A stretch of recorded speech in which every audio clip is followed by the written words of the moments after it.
老板，咱啥时候开锅呀？昨天晚上你说今天早直播，都到现在了。早上瓜农不是来送瓜吗？我给他抽瓜呢。你看后面这个瓜，看一下品质怎么样？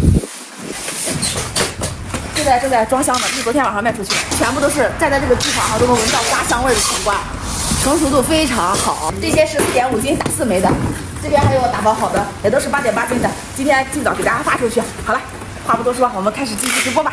老板，那我还有点渴，那你啥意思啊？让我吃个瓜吧。吃。咦，看这麻吗？嘿嘿。哇，看这个成熟度太好了，美不美？美得很，相当美。看，这就是成熟好了的瓜瓜。正宗颜良小紫甜瓜是非常的软糯香甜的，它不是面的，也不是脆的，是属于小香瓜的类别哈，就吃起来不仅甜，而且非常的香。拿回去尝一尝，现在下单，今天就能发货，3天后就能到你手里，一起尝一尝。